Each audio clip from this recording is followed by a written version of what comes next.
Hi, I'm John Stevenson, and we're going to be looking at the minor prophets in our continuing survey of the Old Testament. First, I'd like to tackle the topic of eschatology.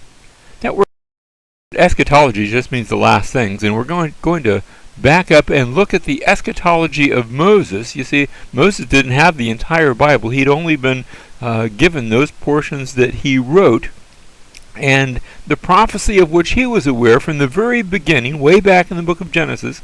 You have a prophecy given in the Garden of Eden that there would be a continuing conflict between two seeds, the seed of the serpent and the seed of the woman. Now, from our perspective, we can look at the seed of the serpent. We can say, wait a minute, that's speaking of something spiritual, that's Satan, and that would be correct.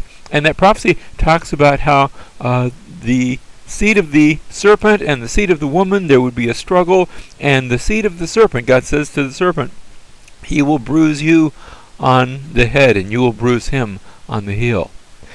That's not a lot of prophecy to go on. It doesn't make it absolutely clear if you'd been living back then. We can see more of it from our New Testament perspective. Also, Moses had a prophecy in Deuteronomy chapter 18, that there would come a prophet who would be like Moses, a prophet in the future who would, like Moses, had spoken to God face to face and who would give the law, and they weren't sure exactly what else he would be like, but he would accomplish those things, and people would listen to him. Finally, also in the book of, this time in the book of Leviticus, you have a series of prophecies when you get to Leviticus chapter 26. And it describes, if you follow the Lord, then he's going to bless you, but if you don't, if you turn away from him, then he's going to bring cursings and troubles, and if you turn back to him, then all that'll go away, but if you don't, he'll curse you 7 times worse, and then more things happen, and if you turn back to him, then that's fine, but if you don't, it's 7 times worse, and you have 5 cycles of that. So there are a series of escalating judgments, each one worse than the one before, that are promised upon the people of Israel. And finally, when it gets as bad as it can be, the very worst thing that can take place is that they will be removed from the land. But then, right at the end of Leviticus chapter 26, it does not end there. It gives a promise that even if that takes place, if they repent, then God will return them to the land. He will plant them again in the land, and they will be in the land again.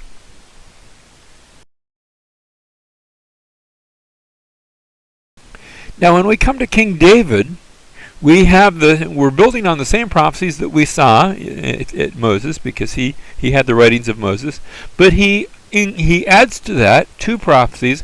One, that there would come a priest who would be in the order of Melchizedek. That's Psalm 110, verses 1, and actually it's the whole psalm. So that there would be a priest, not from the Aaronic priesthood, but from a much older priesthood. No details are given as to what that looks like or who that would be, but there would be a priest, and we've already seen there's a prophet like Moses.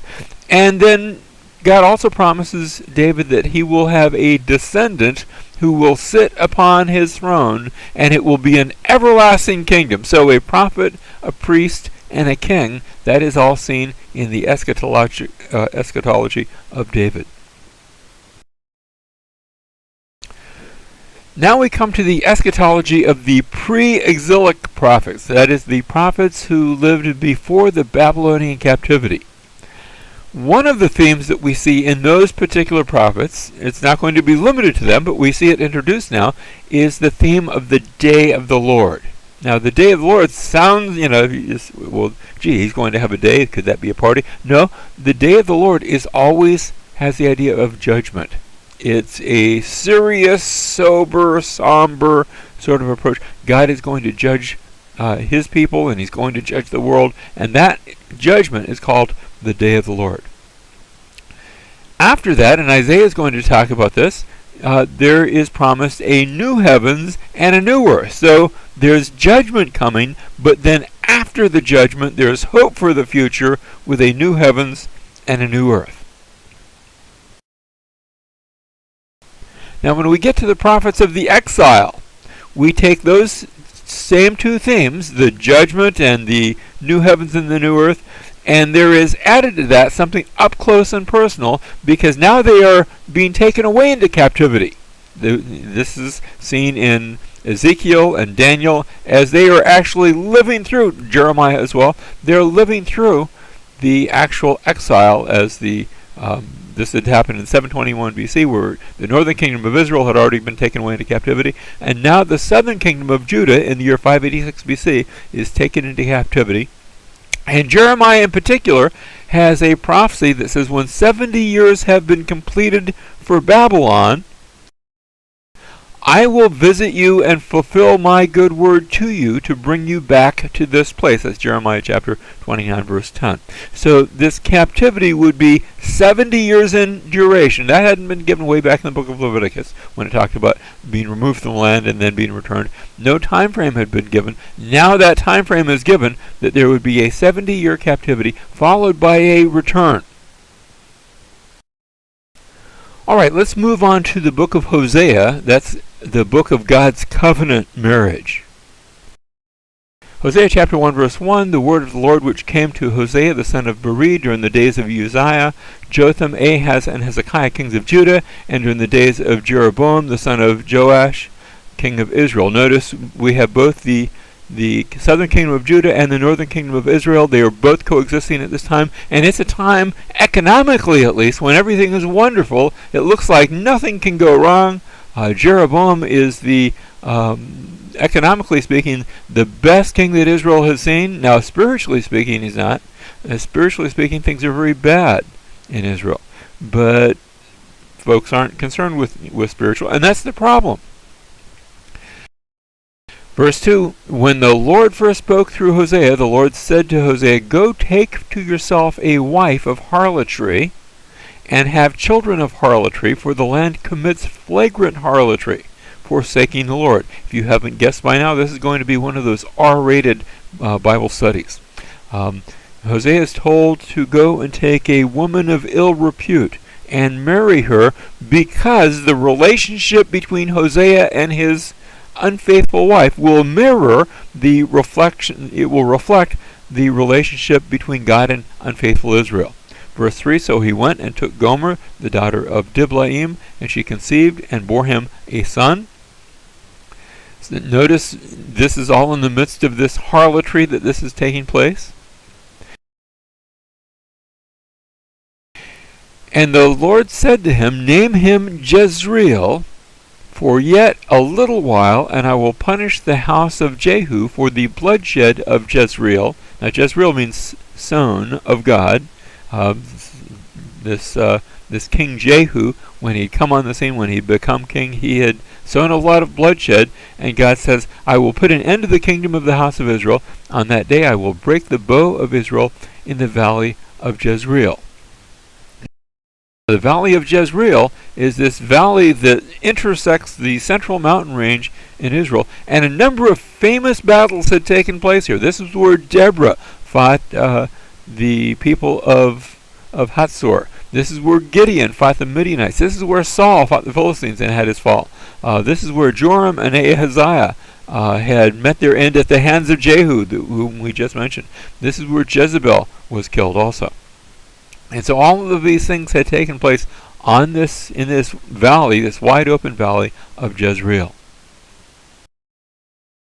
You can go there today, and it's a beautiful, lush, fertile valley where you have farmlands, and it was that way back then too. It was considered the breadbasket of Canaan.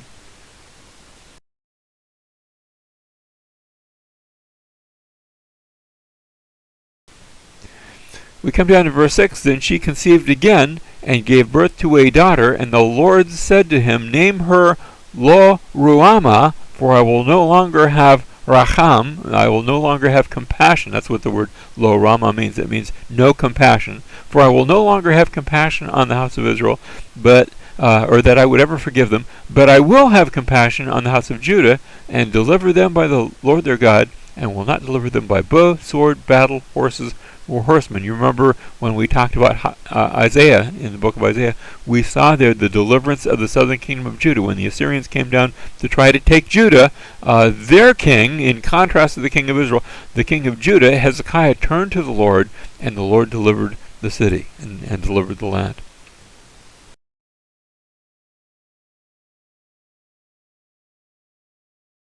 Verse 8, when she had weaned Lo-ruhamah, she conceived and gave birth to a son, and the Lord said, name him Lo-ami. I already said the word Lo means not.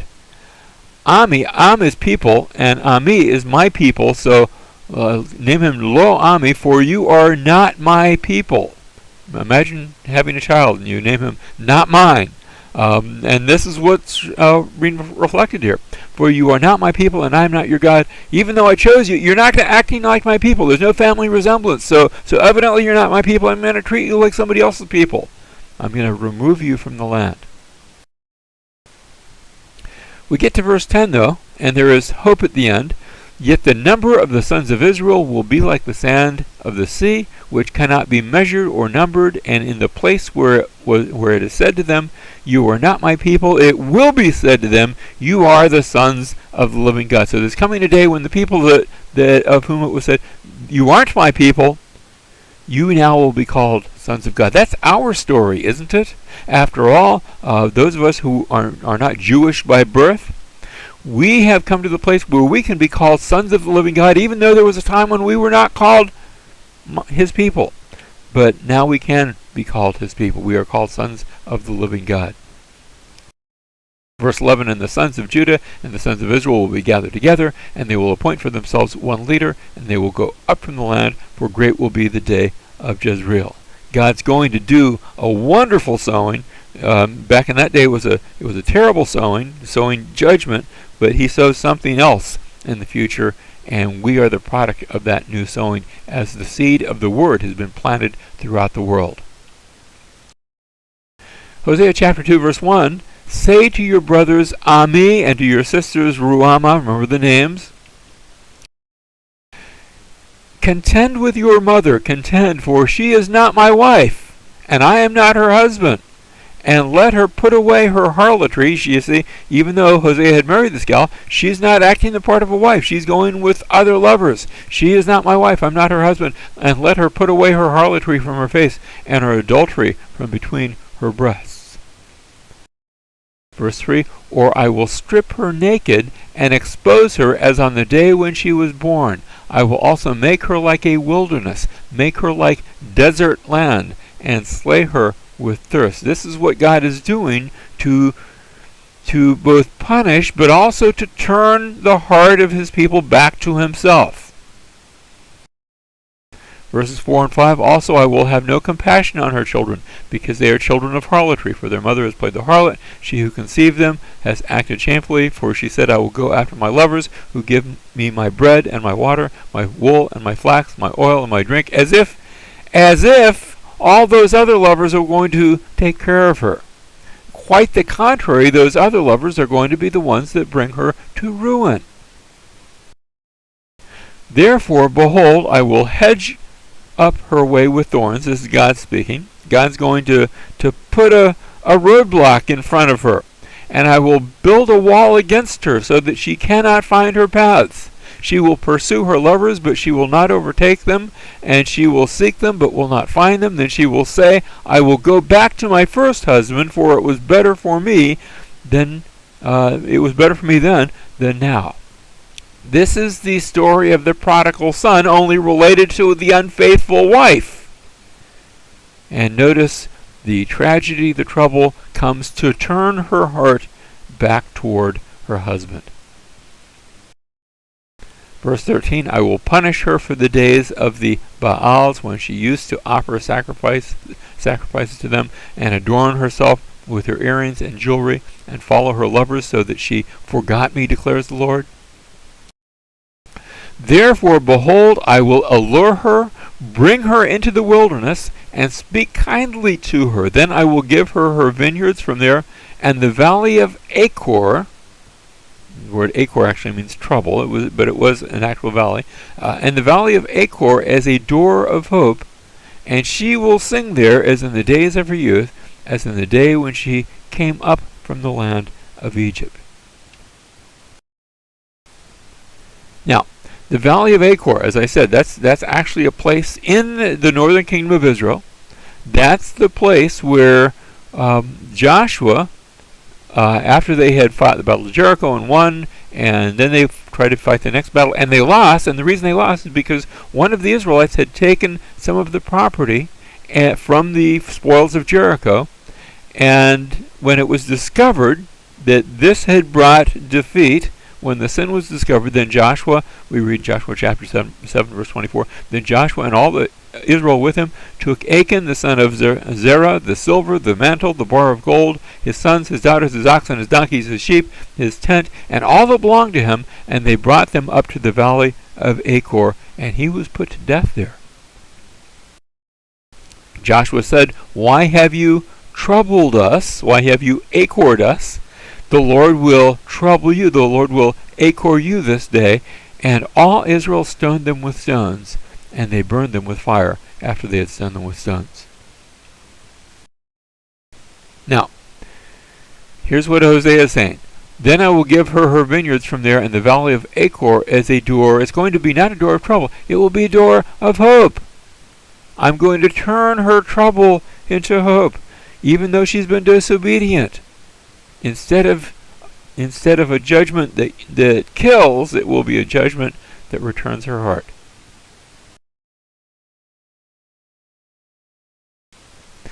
Notice the contrast, and it is a contrast, between Achan and Jesus. Achan was guilty. Jesus was the one without sin. Achan, his sin brought defeat and death upon the nation. Jesus, his obedience, going to the cross, brings victory and life to the world. Achan was put to death for his sin so that the nation could partake in victory. Jesus was put to death for our sin so that all can partake in victory through faith in him.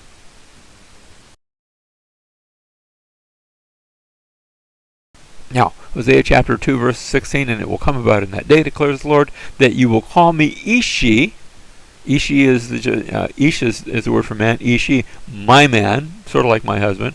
And no longer call me Baali. Now, these two words are actually synonymous. They are both used for husband, both Ishi and Baali. But there are shades of meaning. Like I said, Ishi means my man. Husband, is the idea, but my man. Baali means my Lord.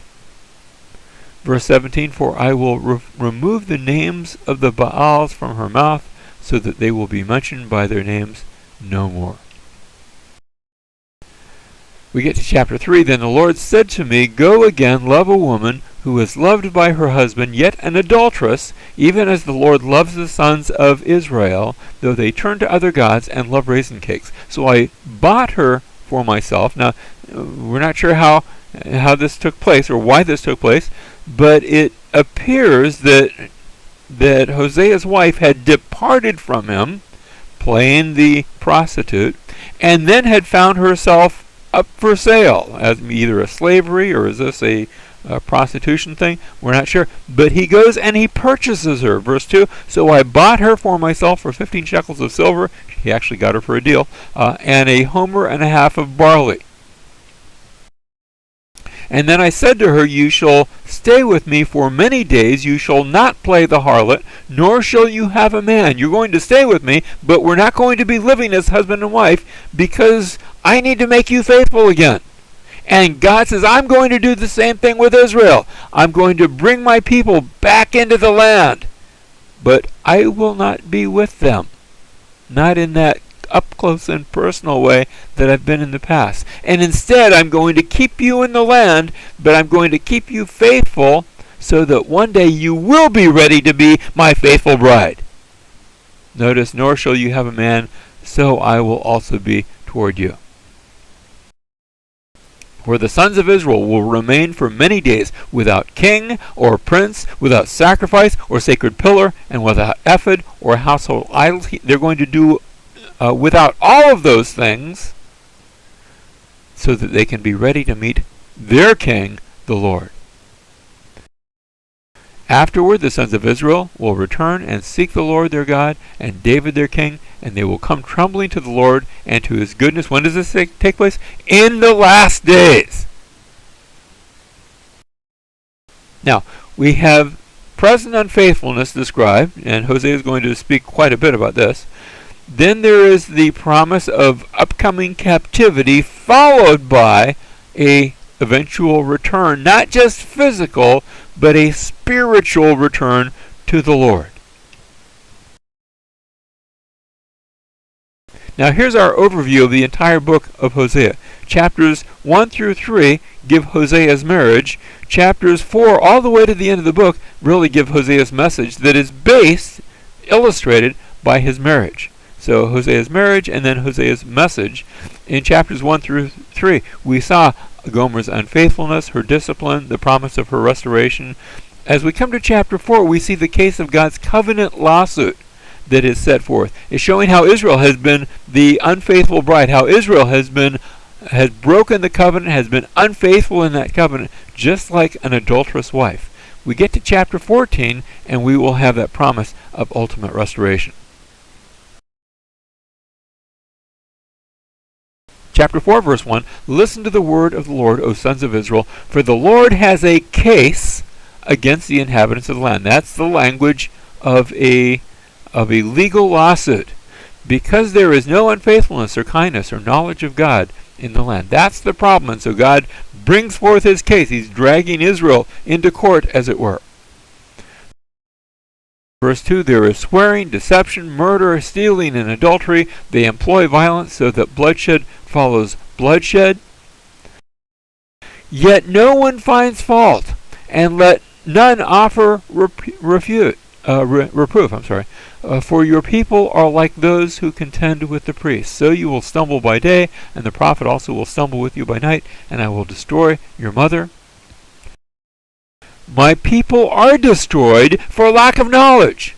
Because you have rejected knowledge, I also will reject you from being my priest. Now he's not speaking to an individual priest. He is speaking to the nation of Israel, who themselves are to be a nation of priests, but now they are going to be rejected from that role.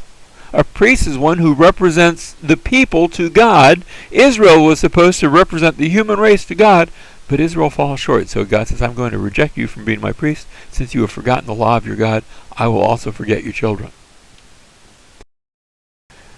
For I delight, and we're coming to chapter 6 now, for I delight in loyalty rather than sacrifice, and in the knowledge of God rather than burnt offerings. But like Adam, they have transgressed the covenant. You know, that term covenant, you don't see it until Genesis chapter 6. But I have suggested in the past that the idea of the covenant is there earlier than Genesis chapter 6, goes all the way back to creation. And we get that right here in Hosea chapter 6, verse 7. Like Adam, they have transgressed the covenant. There they have dealt treacherously against me. We get to chapter 11, verse 1. When Israel was a youth, I loved him, and out of Egypt I called my son. Now, we are perhaps used to hearing that verse as it relates to Jesus, because it is quoted in Matthew chapter 2, and it does echo something of Jesus. But when we look at the context of the passage, it has a much more immediate context. You see, how does the New Testament treat this passage? The New Testament looks at it and says, just like Israel came out of Egypt, so Jesus, in his early life, when he was still a child, he was taken and then came out of Egypt. That is how the New Testament treats this passage.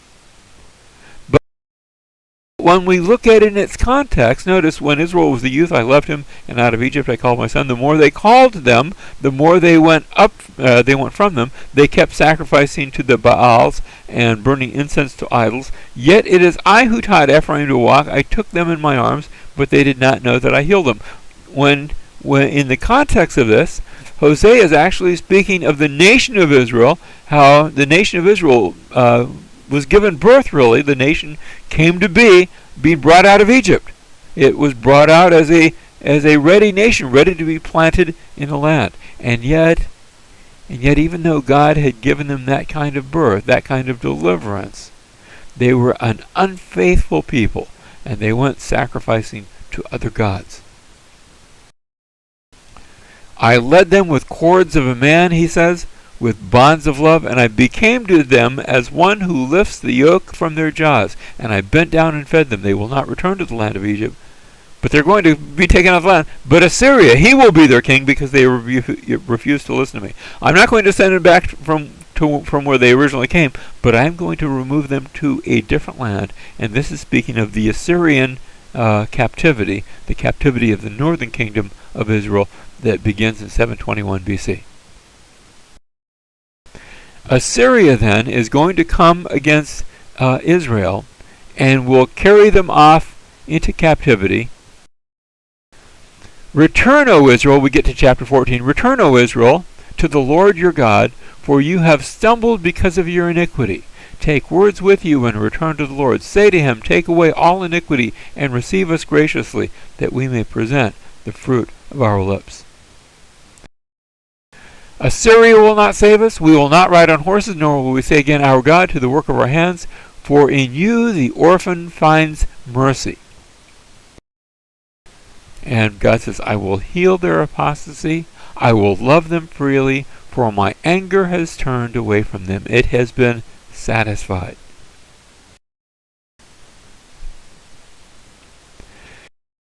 Now next we're going to look at the book of Joel. The book of Joel carries the idea, which a number of books that we're going to see this there, but the theme of the book of Joel is the day of the Lord.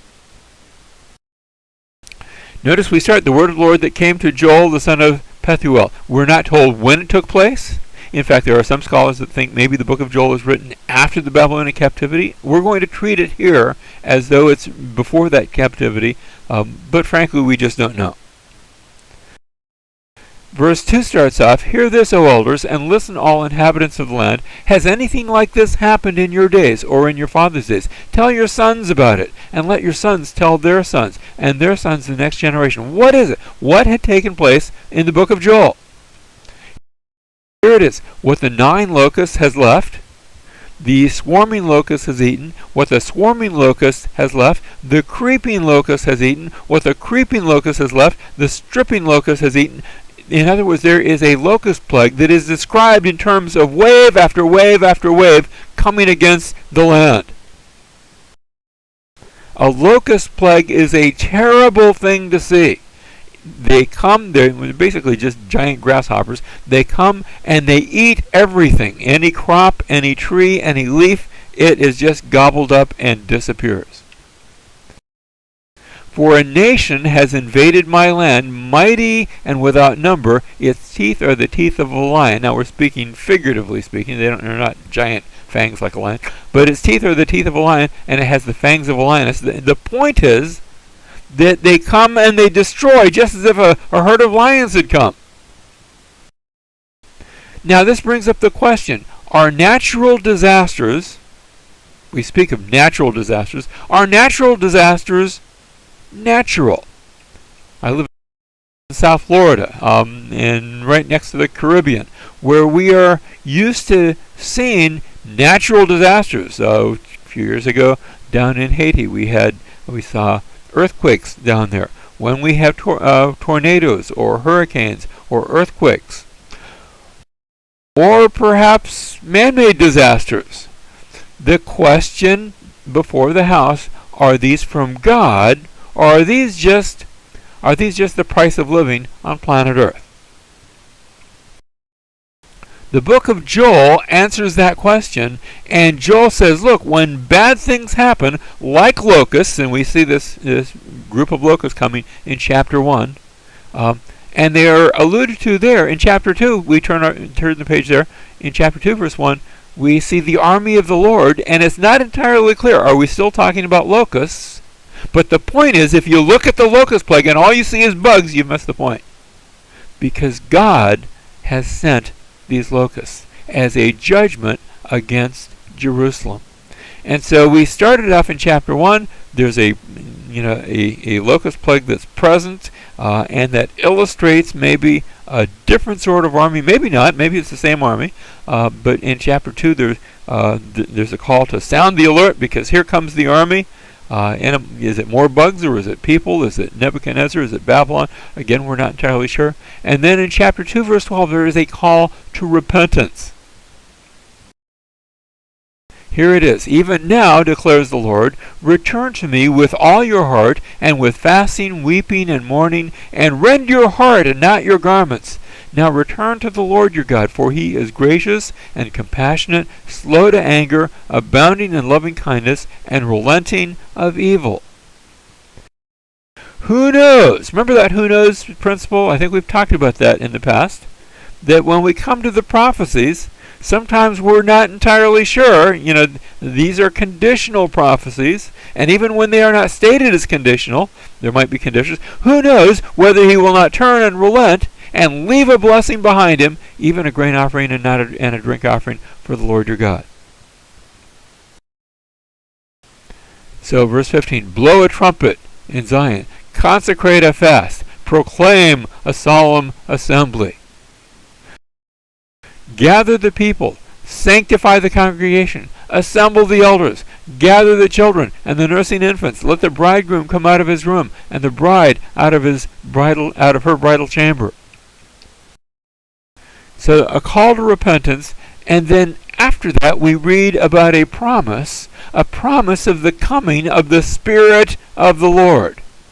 Now notice before, chapters 1 and first part of chapter 2 had to do with the city of Jerusalem.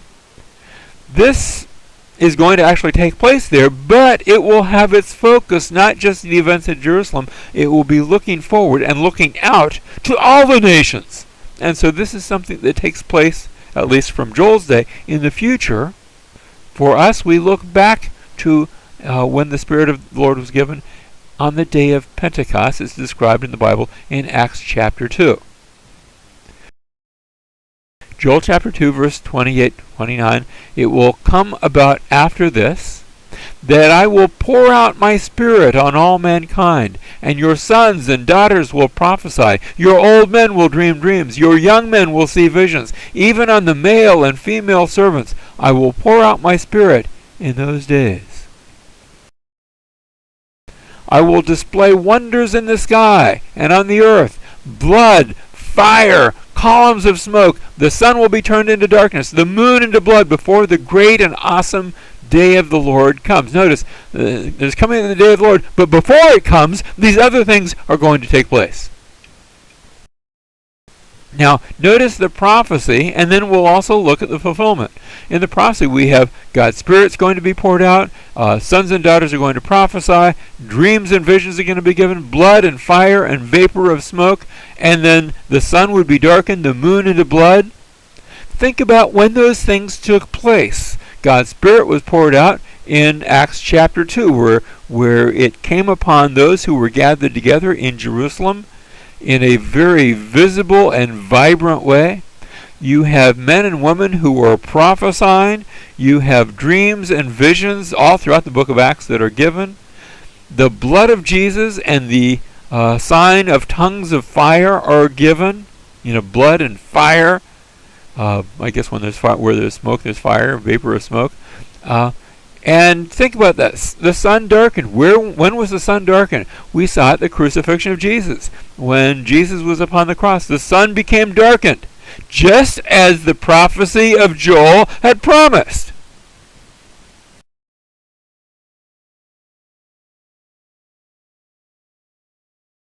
And it will come about that whoever calls on the name of the Lord will be delivered. For on Mount Zion and in Jerusalem there will be those who escape, as the Lord had said, even among the survivors whom the Lord calls. The way of escape begins in Jerusalem with a cross just outside of Jerusalem and a crucified Messiah hanging upon it. And that message goes out from Jerusalem to the whole earth, so that today there is hardly a language where that message is not spoken. We come to the end of the book. Notice we had the Spirit of the Lord, that reference to nations, and chapter 3 has a picture of judgment, and there were promises, and I think probably the ultimate and final judgment is pictured there.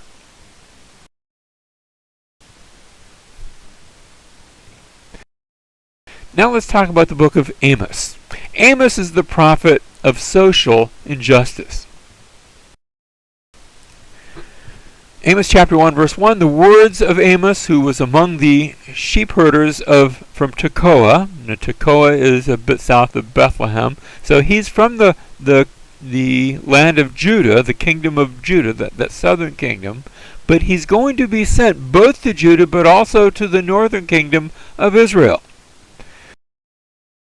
The words of Amos, who was among the sheep herders from Tekoa, which he envisioned in the vision concerning Israel in the days of Uzziah, king of Judah, and the days of Jeroboam, son of Joash, king of Israel, 2 years before the earthquake. Of course, that doesn't really help us. We don't know exactly when the earthquake was, but we can pin about when those kings reigned.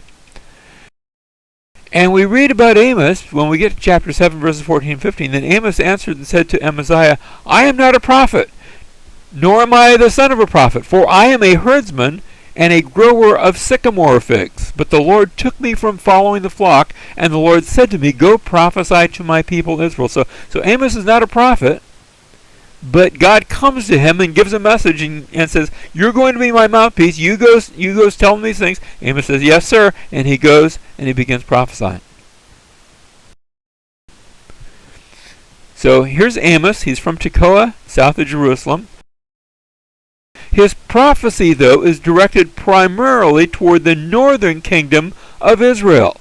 Even though he's from the southern kingdom of Judah, he's prophesying primarily to the northern kingdom of Israel. He said, the Lord roars from Zion, and from Jerusalem he utters his voice, and the shepherd's pasture ground mourns, and the summit of Carmel drives up. Notice the language here. It is exactly the same phrase that we see at the end of the book of Joel. At the end of the book of Joel, we read, the Lord roars from Zion and utters his voice from Jerusalem. And here Amos begins with that phrase. It's almost as though Amos picks up where Joel leaves off. It is for that reason we're studying them in this particular order. Thus says the Lord, for 3 transgressions of Damascus, and for 4 I will not revoke its punishment, because they threshed Gilead with implements of sharp iron. Damascus, that's that pagan city north of Israel, and they had come and invaded portions of the land of Israel, and now it's told that they're going to be punished. I will also break the gate bar of Damascus, and cut off the inhabitant from the valley of Aven, and him who holds the scepter from Beth Eden. So the people of Aram will go exile to Kir. Aram is the land in which Damascus is. Today we call it Syria. Its ancient name was Aram, and God is pronouncing judgment upon Damascus and on the country of Aram. So for 3 transgressions and for 4, notice we had this first oracle against Damascus. And you can imagine the Israelites, as they hear of this, they say, oh good, we don't really care for Damascus. They came down and invaded us and took them some property, and that wasn't very nice of them. I'm so glad God is going to get them. And then a bit later, still in chapter 1, Amos says, for 3 transgressions and for 4 I have this against you, Gaza. Gaza, those are those nasty old Philistines down in what we call today the Gaza Strip. We don't like them. We're so glad that God is going to judge them too. For 3 transgressions and for 4 I have this against you, Tyre. Tyre is that ocean-going city. It's where they build the big ships, merchants, and they have colonies all over the Mediterranean, but they're a group of Baal worshippers, and the Israelites say, oh good, not that we're really mad at Tyre, but God's going to judge them, and they probably ought to get judged as well, and that's fine.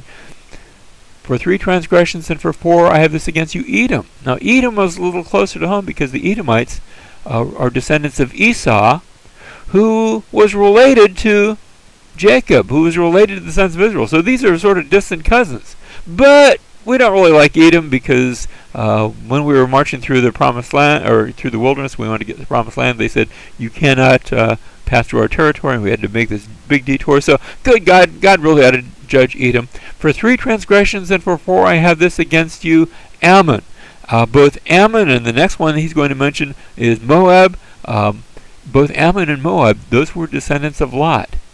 and these had also been more or less traditional enemies of Israel in the past, and so, good, God is going to judge them. And now God gets very personal. For 3 transgressions and for 4 I have this against you, Jerusalem, Judah. Wow, now we're really getting close, because Judah, had been part of Israel in the days of Saul, David, and Solomon. No longer. Now there are 2 separate nations, but this is very close to home. And finally, Amos told to say, for 3 transgressions and for 4 I have this against you, Israel. And so notice he's gone around them and all the other nations, and now he comes to focus his anger upon Israel.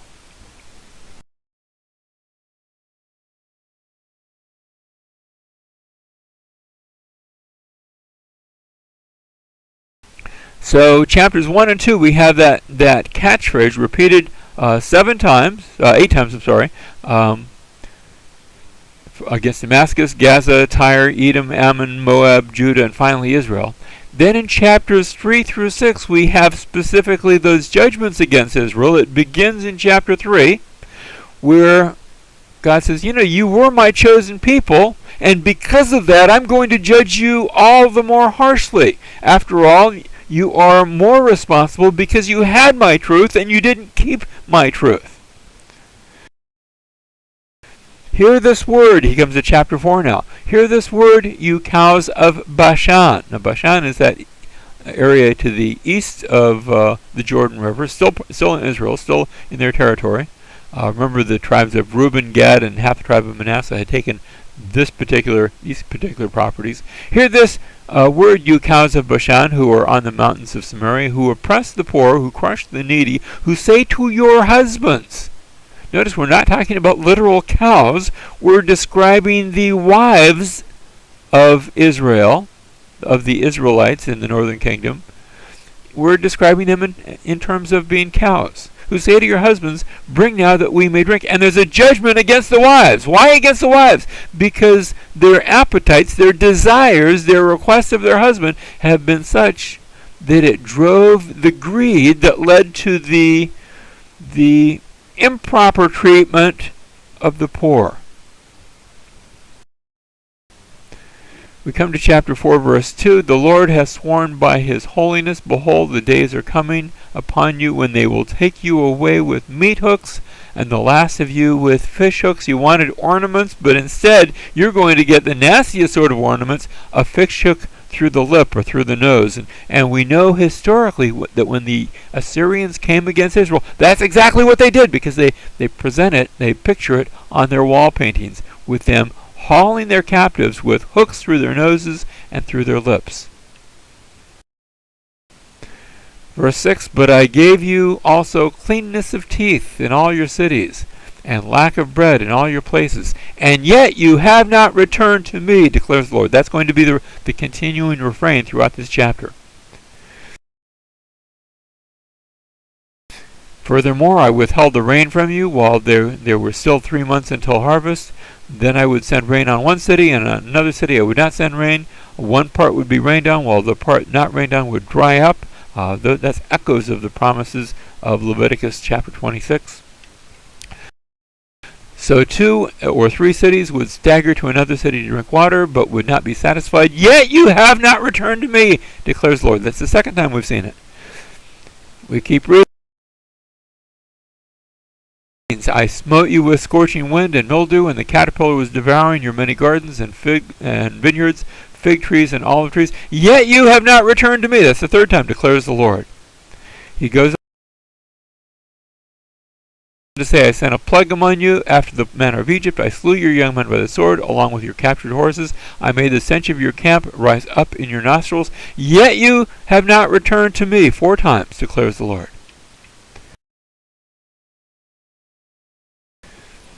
I overthrew you as God overthrew Sodom and Gomorrah, and you were like a firebrand snatched from a blaze, yet you have not returned to me. 5 times we see that continuing phrase.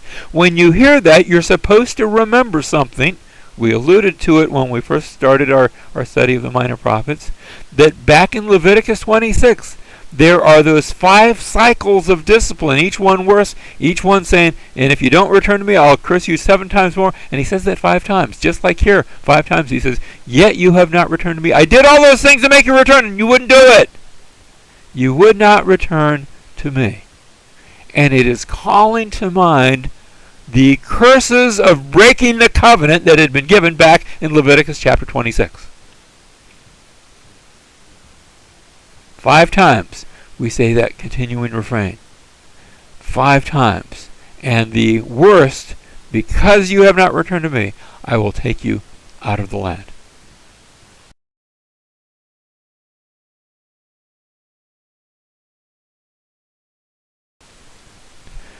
So, chapter 4, you have not returned. Chapter 5, there is the call, seek me that you may live. Not 5 times this. It's in chapter 5, but it will be given.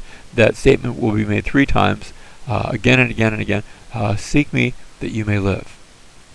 And finally, remember how in chapter 4 we spoke to the women. Now we speak against the men in chapter 6, and there is a judgment given to them as well. In chapter 7, there are 5 visions of judgment. First, locusts, which reminds us again of the book of Joel. There is a vision of fire that Amos has. There is a vision of a plumb line. That's a string with a heavy weight at the bottom that would be used to measure the straightness of a wall. And the Lord says, I am taking my plumb line, I'm measuring up the land of Israel to see if they are straight or crooked, and they're very crooked. They need to come down. There's a vision of ripe fruit, ripe for the plucking, ripe for the taking and eating, and Israel is going to be plucked up and carried away like a basket of ripe fruit.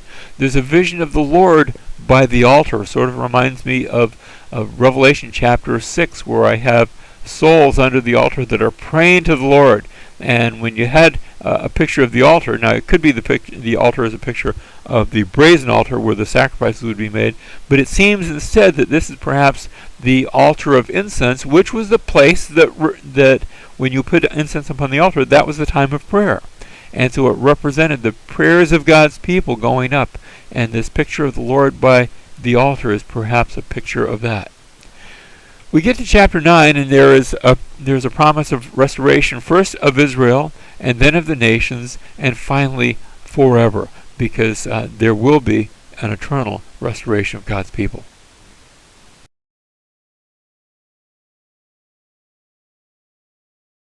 Chapter 9, verse 11. In that day, God says, I will raise up the fallen booth of David. Now the fallen booth, we could translate the fallen tabernacle of David, the fallen tent of David, the fallen dwelling of David. Remember, once the Israelites and northern kingdom and then southern kingdom are taken away into captivity, there will be no reigning line in David.